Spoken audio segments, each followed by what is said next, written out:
पिचकारी के मुख गड़ी जाए जीजा, रंग अंगूर से दूर के लगाए जीजा। दूर रही रंगा तो चढ़ाइले बानी खामा। सुनो बोली अरे पहुँचबुना साली पिचकारी बाटे लाना डाल दे हम अंदर रंग छिलई बुआ माया डाल दे हम अंदर रंग छिलई बुआ माया बर्दाश्त ना हो पाई।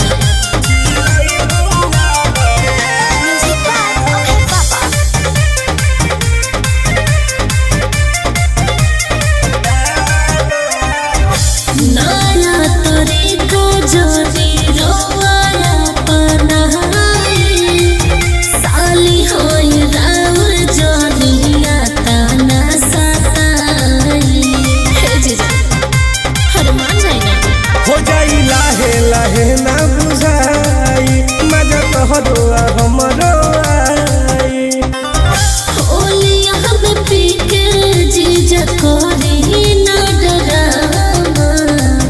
सुनो बचबू ना साली बा पिचकारी हमर लामा डाल दे हम अंदर रंग छिलई बुआ माया डाल दे हम अंदर रंग छिलई बुआ माया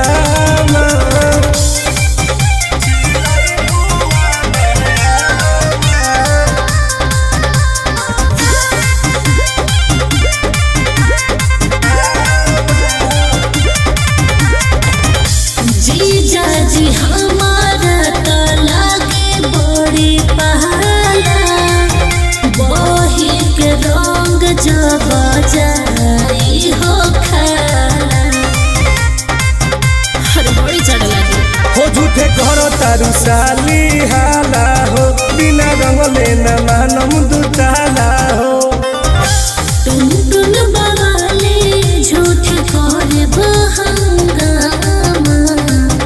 सुनो का बचबू ना साली